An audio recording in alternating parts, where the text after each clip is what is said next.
ಹರಿಹರದ ಪಂಚಮಸಾಲಿ ಪೀಠದ ವಿವಾದ ಮತ್ತಷ್ಟು ಜಟಿಲಕ್ಕೆ ಕಾರಣವಾಗ್ತಾ ಇದೆ. ಈ ವಿಚಾರ ಸಿಎಂವರೆಗೂ ತಲುಪಿದೆ. ವಚನಾನಂದ ಸ್ವಾಮೀಜಿ ವಿರುದ್ಧ ಹಲ್ಲೆಗೆ ಸಂಚು ರೂಪಿತಗೊಂಡಿದ್ದು, ಸ್ವಾಮೀಜಿಗೆ ಎಸ್ಕಾರ್ಟ್ ಭದ್ರತೆ ಒದಗಿಸುವಂತೆ ಪತ್ರ ಬರೆಯಲಾಗಿದೆ. ಈ ಕುರಿತ ಡೀಟೇಲ್ಸ್ ಇಲ್ಲಿದೆ ನೋಡಿ.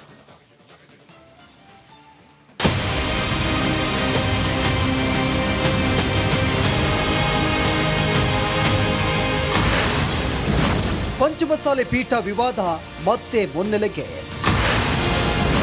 ವಚನಾನಂದ ಶ್ರೀಗೆ ಭದ್ರತೆ ಕೋರಿ ಸಿಎಂಗೆ ಪತ್ರ.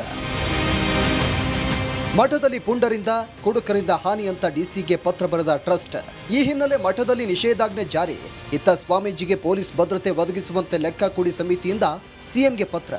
ಹೌದು, ದಾವಣಗೆರೆ ಜಿಲ್ಲೆಯ ಹರಿಹರದ ಪಂಚಮಸಾಲಿ ಪೀಠದ ವಿವಾದ ದಿನಕ್ಕೊಂದು ಸ್ವರೂಪ ಪಡಿತಾ ಇದೆ. ಮಠದಲ್ಲಿ ಆದಂತಹ ಬೆಳವಣಿಗೆ ಹಿನ್ನೆಲೆ ಜಿಲ್ಲಾಧಿಕಾರಿ ಡಾಕ್ಟರ್ ಗಂಗಾಧರ ಸ್ವಾಮಿ ನಿಷೇಧಾಜ್ಞೆ ಹೊರಡಿಸಿದ್ರು. ಹೀಗಾಗಿ ಅಂದು ನಡಿಬೇಕಿದ್ದ ಲೆಕ್ಕಕುಡಿ ಸಮಿತಿ ಸಭೆ ಬೇರೆಡೆ ಶಿಫ್ಟ್ ಆಗಿತ್ತು. ಈ ಕುರಿತು ಲೆಕ್ಕಕುಡಿ ಸಮಿತಿಯ ಅಧ್ಯಕ್ಷ ಪರಮೇಶ್ವರ್ ಗೌಡ ಸೇರಿ ಹಲವರು ಸುದ್ದಿಗೋಷ್ಠಿ ಮಾಡಿದ್ರು. ಟ್ರಸ್ಟ್ನವರು ಇಲ್ಲ ಸಲ್ಲದ ಆಪಾದನೆ ಮಾಡಿ ಜಿಲ್ಲಾಧಿಕಾರಿಗಳಿಗೆ ಮನವಿ ಸಲ್ಲಿಕೆ ಮಾಡಿದ್ದಾರೆ. ಈ ಮನವಿ ಹಿನ್ನೆಲೆಯಲ್ಲಿ ಮಠಕ್ಕೆ ನಿಷೇಧಾಜ್ಞೆ ಹೇರಲಾಗಿದೆ ಅಂತ ದೂರಿದ್ದಾರೆ.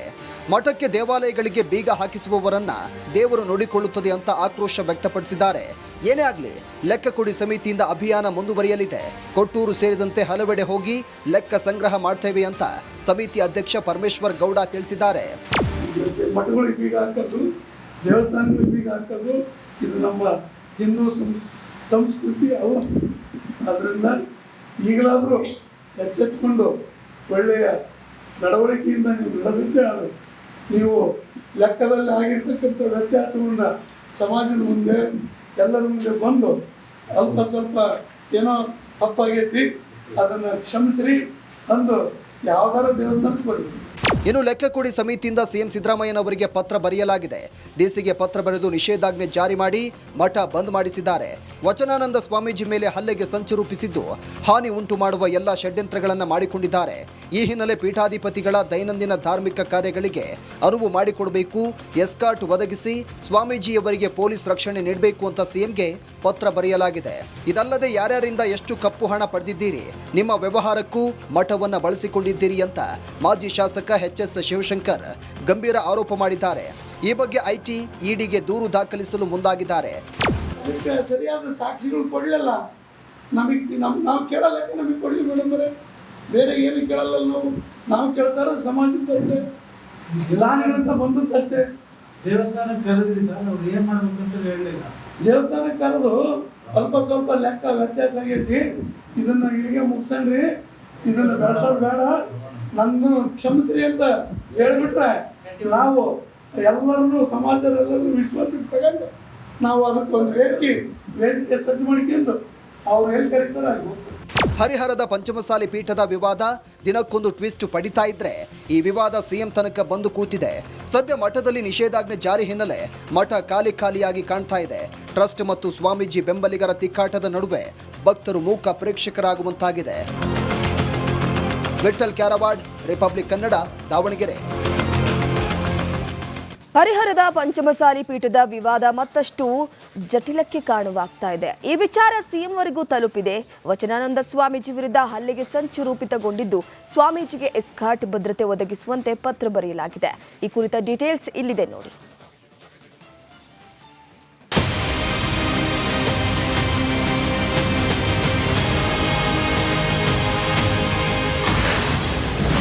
ಪಂಚಮಸಾಲಿ ಪೀಠ ವಿವಾದ ಮತ್ತೆ ಮುನ್ನೆಲೆಗೆ. ವಚನಾನಂದ ಶ್ರೀಗೆ ಭದ್ರತೆ ಕೋರಿ ಸಿಎಂಗೆ ಪತ್ರ. ಮಠದಲ್ಲಿ ಪುಂಡರಿಂದ ಕುಡುಕರಿಂದ ಹಾನಿ ಅಂತ ಡಿಸಿಗೆ ಪತ್ರ ಬರೆದ ಟ್ರಸ್ಟ್. ಈ ಹಿನ್ನೆಲೆ ಮಠದಲ್ಲಿ ನಿಷೇಧಾಜ್ಞೆ ಜಾರಿ.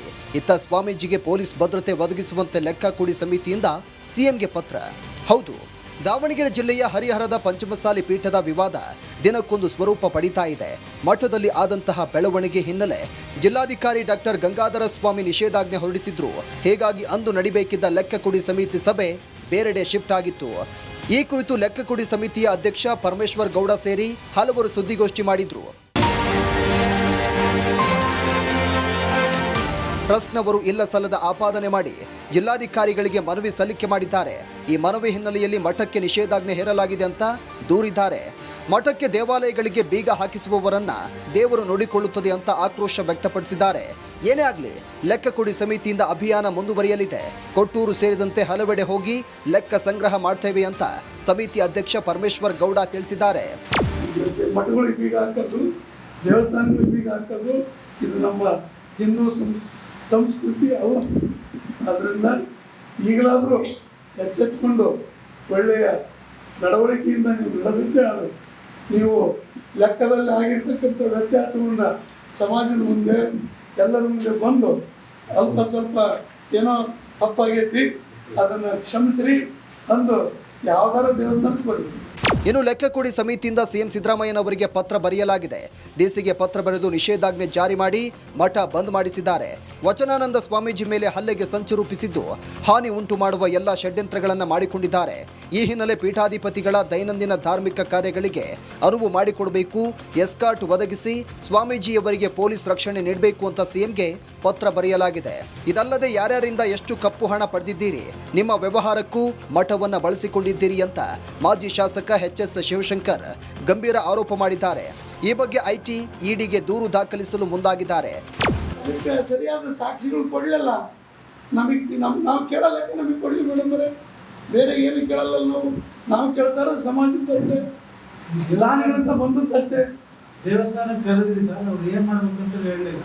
ದೇವಸ್ಥಾನಕ್ಕೆ ಕರೆದು ಅಲ್ಪ ಸ್ವಲ್ಪ ಲೆಕ್ಕ ವ್ಯತ್ಯಾಸ ಆಗೈತಿ, ಇದನ್ನ ಇಲ್ಲಿಗೆ ಮುಗಿಸ್ರಿ, ಇದನ್ನ ಬೆಳೆಸೋದು ಬೇಡ, ನನ್ನ ಕ್ಷಮಿಸ್ರಿ ಅಂತ ಹೇಳ್ಬಿಟ್ರೆ ನಾವು ಎಲ್ಲರನ್ನೂ ಸಮಾಜದಲ್ಲರೂ ವಿಶ್ವಾಸಕ್ಕೆ ತಗೊಂಡು ನಾವು ಅದಕ್ಕೊಂದು ವೇದಿಕೆ ಸಜ್ಜು ಮಾಡ್ಕೊಂಡು ಅವ್ರು ಎಲ್ಲಿ ಕರೀತಾರೆ ಅಲ್ಲಿ ಹೋಗ್ತಾರೆ. ಹರಿಹರದ ಪಂಚಮಸಾಲಿ ಪೀಠದ ವಿವಾದ ದಿನಕ್ಕೊಂದು ಟ್ವಿಸ್ಟ್ ಪಡಿತಾ ಇದ್ರೆ ಈ ವಿವಾದ ಸಿಎಂ ತನಕ ಬಂದು ಕೂತಿದೆ. ಸದ್ಯ ಮಠದಲ್ಲಿ ನಿಷೇಧಾಜ್ಞೆ ಜಾರಿ ಹಿನ್ನೆಲೆ ಮಠ ಖಾಲಿಯಾಗಿ ಕಾಣ್ತಾ ಇದೆ. ಟ್ರಸ್ಟ್ ಮತ್ತು ಸ್ವಾಮೀಜಿ ಬೆಂಬಲಿಗರ ತಿಕ್ಕಾಟದ ನಡುವೆ ಭಕ್ತರು ಮೂಕ ಪ್ರೇಕ್ಷಕರಾಗುವಂತಾಗಿದೆ. ವಿಠಲ್ ಕ್ಯಾರವಾಡ್, ರಿಪಬ್ಲಿಕ್ ಕನ್ನಡ, ದಾವಣಗೆರೆ. ಹರಿಹರದ ಪಂಚಮಸಾಲಿ ಪೀಠದ ವಿವಾದ ಮತ್ತಷ್ಟು ಜಟಿಲಕ್ಕೆ ಕಾರಣವಾಗ್ತಾ ಇದೆ. ಈ ವಿಚಾರ ಸಿಎಂವರೆಗೂ ತಲುಪಿದೆ. ವಚನಾನಂದ ಸ್ವಾಮೀಜಿ ವಿರುದ್ಧ ಹಲ್ಲೆಗೆ ಸಂಚು ರೂಪಿತಗೊಂಡಿದ್ದು ಸ್ವಾಮೀಜಿಗೆ ಎಸ್ಕಾರ್ಟ್ ಭದ್ರತೆ ಒದಗಿಸುವಂತೆ ಪತ್ರ ಬರೆಯಲಾಗಿದೆ. ಈ ಕುರಿತ ಡೀಟೇಲ್ಸ್ ಇಲ್ಲಿದೆ ನೋಡಿ.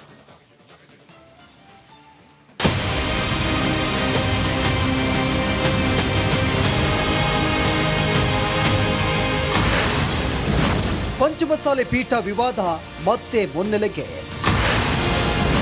ವಚನಾನಂದ ಶ್ರೀಗೆ ಭದ್ರತೆ ಕೋರಿ ಸಿಎಂಗೆ ಪತ್ರ. ಮಠದಲ್ಲಿ ಪುಂಡರಿಂದ ಕುಡುಕರಿಂದ ಹಾನಿ ಅಂತ ಡಿಸಿಗೆ ಪತ್ರ ಬರೆದ ಟ್ರಸ್ಟ್. ಈ ಹಿನ್ನೆಲೆ ಮಠದಲ್ಲಿ ನಿಷೇಧಾಜ್ಞೆ ಜಾರಿ, ಇತ್ತ ಸ್ವಾಮೀಜಿಗೆ ಪೊಲೀಸ್ ಭದ್ರತೆ ಒದಗಿಸುವಂತೆ ಲೆಕ್ಕ ಕೊಡಿ ಸಮಿತಿಯಿಂದ ಸಿಎಂಗೆ ಪತ್ರ. ಹೌದು, ದಾವಣಗೆರೆ ಜಿಲ್ಲೆಯ ಹರಿಹರದ ಪಂಚಮಸಾಲಿ ಪೀಠದ ವಿವಾದ ದಿನಕ್ಕೊಂದು ಸ್ವರೂಪ ಪಡಿತಾ ಇದೆ. ಮಠದಲ್ಲಿ ಆದಂತಹ ಬೆಳವಣಿಗೆ ಹಿನ್ನೆಲೆ ಜಿಲ್ಲಾಧಿಕಾರಿ ಡಾಕ್ಟರ್ ಗಂಗಾಧರ ಸ್ವಾಮಿ ನಿಷೇಧಾಜ್ಞೆ ಹೊರಡಿಸಿದ್ರು. ಹೀಗಾಗಿ ಅಂದು ನಡಿಬೇಕಿದ್ದ ಲೆಕ್ಕ ಕೊಡಿ ಸಮಿತಿ ಸಭೆ ಬೇರೆಡೆ ಶಿಫ್ಟ್ ಆಗಿತ್ತು. ಈ ಕುರಿತು ಲೆಕ್ಕ ಕೊಡಿ ಸಮಿತಿಯ ಅಧ್ಯಕ್ಷ ಪರಮೇಶ್ವರ್ ಗೌಡ ಸೇರಿ ಹಲವರು ಸುದ್ದಿಗೋಷ್ಠಿ ಮಾಡಿದ್ರು. ಟ್ರಸ್ಟ್ನವರು ಇಲ್ಲ ಸಲ್ಲದ ಆಪಾದನೆ ಮಾಡಿ ಜಿಲ್ಲಾಧಿಕಾರಿಗಳಿಗೆ ಮನವಿ ಸಲ್ಲಿಕೆ ಮಾಡಿದ್ದಾರೆ. ಈ ಮನವಿ ಹಿನ್ನೆಲೆಯಲ್ಲಿ ಮಠಕ್ಕೆ ನಿಷೇಧಾಜ್ಞೆ ಹೇರಲಾಗಿದೆ ಅಂತ ದೂರಿದ್ದಾರೆ. ಮಠಕ್ಕೆ ದೇವಾಲಯಗಳಿಗೆ ಬೀಗ ಹಾಕಿಸುವವರನ್ನ ದೇವರು ನೋಡಿಕೊಳ್ಳುತ್ತದೆ ಅಂತ ಆಕ್ರೋಶ ವ್ಯಕ್ತಪಡಿಸಿದ್ದಾರೆ. ಏನೇ ಆಗಲಿ ಲೆಕ್ಕ ಕೊಡಿ ಸಮಿತಿಯಿಂದ ಅಭಿಯಾನ ಮುಂದುವರಿಯಲಿದೆ. ಕೊಟ್ಟೂರು ಸೇರಿದಂತೆ ಹಲವೆಡೆ ಹೋಗಿ ಲೆಕ್ಕ ಸಂಗ್ರಹ ಮಾಡ್ತೇವೆ ಅಂತ ಸಮಿತಿ ಅಧ್ಯಕ್ಷ ಪರಮೇಶ್ವರ್ ಗೌಡ ತಿಳಿಸಿದ್ದಾರೆ. ಮಠಗಳಿಗೆ ಬೀಗ ಹಾಕೋದು, ದೇವಸ್ಥಾನಗಳಿಗೆ ಬೀಗ ಹಾಕೋದು ಇದು ನಮ್ಮ ಹಿಂದೂ ಸಂಸ್ಕೃತಿ ಅಲ್ಲ.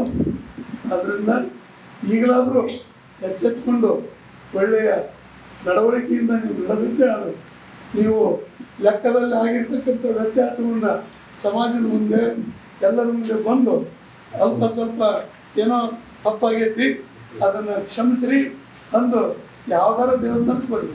ಇನ್ನು ಲೆಕ್ಕ ಕೊಡಿ ಸಮಿತಿಯಿಂದ ಸಿಎಂ ಸಿದ್ದರಾಮಯ್ಯನವರಿಗೆ ಪತ್ರ ಬರೆಯಲಾಗಿದೆ. ಡಿಸಿಗೆ ಪತ್ರ ಬರೆದು ನಿಷೇಧಾಜ್ಞೆ ಜಾರಿ ಮಾಡಿ ಮಠ ಬಂದ್ ಮಾಡಿಸಿದ್ದಾರೆ. ವಚನಾನಂದ ಸ್ವಾಮೀಜಿ ಮೇಲೆ ಹಲ್ಲೆಗೆ ಸಂಚು ರೂಪಿಸಿದ್ದು ಹಾನಿ ಉಂಟು ಮಾಡುವ ಎಲ್ಲ ಷಡ್ಯಂತ್ರಗಳನ್ನು ಮಾಡಿಕೊಂಡಿದ್ದಾರೆ. ಈ ಹಿನ್ನೆಲೆ ಪೀಠಾಧಿಪತಿಗಳ ದೈನಂದಿನ ಧಾರ್ಮಿಕ ಕಾರ್ಯಗಳಿಗೆ ಅನುವು ಮಾಡಿಕೊಡಬೇಕು, ಎಸ್ಕಾರ್ಟ್ ಒದಗಿಸಿ ಸ್ವಾಮೀಜಿಯವರಿಗೆ ಪೊಲೀಸ್ ರಕ್ಷಣೆ ನೀಡಬೇಕು ಅಂತ ಸಿಎಂಗೆ ಪತ್ರ ಬರೆಯಲಾಗಿದೆ. ಇದಲ್ಲದೆ ಯಾರ್ಯಾರಿಂದ ಎಷ್ಟು ಕಪ್ಪು ಹಣ ಪಡೆದಿದ್ದೀರಿ, ನಿಮ್ಮ ವ್ಯವಹಾರಕ್ಕೂ ಮಠವನ್ನು ಬಳಸಿಕೊಂಡಿದ್ದೀರಿ ಅಂತ ಮಾಜಿ ಶಾಸಕ ಎಚ್.ಎಸ್. ಶಿವಶಂಕರ್ ಗಂಭೀರ ಆರೋಪ ಮಾಡಿದ್ದಾರೆ. ಈ ಬಗ್ಗೆ ಐಟಿ ಇಡಿಗೆ ದೂರು ದಾಖಲಿಸಲು ಮುಂದಾಗಿದ್ದಾರೆ. ಅದಕ್ಕೆ ಸರಿಯಾದ ಸಾಕ್ಷಿಗಳು ಕೊಡಲಿಲ್ಲ, ನಮಗೆ ನಾವು ಕೇಳಲ್ಲಕ್ಕೆ ನಮಗೆ ಕೊಡಲಿ ಮೇಡಮರೇ, ಬೇರೆ ಏನು ಕೇಳಲ್ಲ ನಾವು ಕೇಳ್ತಾರೆ ಸಮಾಜಕ್ಕೆ ಬರುತ್ತೆ ದಾನಿಗಳಂತ ಬಂದದ್ದಷ್ಟೇ. ದೇವಸ್ಥಾನಕ್ಕೆ ಕರೆದ್ರಿ ಸರ್, ಅವ್ರು ಏನ್ ಮಾಡ್ಬೇಕಂತ ಹೇಳಲಿಲ್ಲ. ದೇವಸ್ಥಾನಕ್ಕೆ ಕರೆದು ಸ್ವಲ್ಪ ಲೆಕ್ಕ ವ್ಯತ್ಯಾಸ ಆಗೈತಿ, ಇದನ್ನ ಇಲ್ಲಿಗೆ ಮುಗಿಸ್ರಿ, ಇದನ್ನ ಬೆಳೆಸೋದು ಬೇಡ, ನನ್ನ ಕ್ಷಮಿಸ್ರಿ ಅಂತ ಹೇಳ್ಬಿಟ್ರೆ ನಾವು ಎಲ್ಲರನ್ನೂ ಸಮಾಜದಲ್ಲೆಲ್ಲರೂ ವಿಶ್ವಾಸಕ್ಕೆ ತಗೊಂಡು ನಾವು ಅದಕ್ಕೆ ಒಂದು ವೇದಿಕೆ ಸಜ್ಜು ಮಾಡಿಕೊಂಡು ಅವ್ರು ಎಲ್ಲಿ ಕರೀತಾರೆ ಅಲ್ಲಿ ಹೋಗ್ತಾರೆ. ಹರಿಹರದ ಪಂಚಮಸಾಲಿ ಪೀಠದ ವಿವಾದ ದಿನಕ್ಕೊಂದು ಟ್ವಿಸ್ಟ್ ಪಡಿತಾ ಇದ್ರೆ ಈ ವಿವಾದ ಸಿಎಂ ತನಕ ಬಂದು ಕೂತಿದೆ. ಸದ್ಯ ಮಠದಲ್ಲಿ ನಿಷೇಧಾಜ್ಞೆ ಜಾರಿ ಹಿನ್ನೆಲೆ ಮಠ ಖಾಲಿಯಾಗಿ ಕಾಣ್ತಾ ಇದೆ. ಟ್ರಸ್ಟ್ ಮತ್ತು ಸ್ವಾಮೀಜಿ ಬೆಂಬಲಿಗರ ತಿಕ್ಕಾಟದ ನಡುವೆ ಭಕ್ತರು ಮೂಕ ಪ್ರೇಕ್ಷಕರಾಗುವಂತಾಗಿದೆ. ವಿಠಲ್ ಕ್ಯಾರವಾಡ್, ರಿಪಬ್ಲಿಕ್ ಕನ್ನಡ, ದಾವಣಗೆರೆ.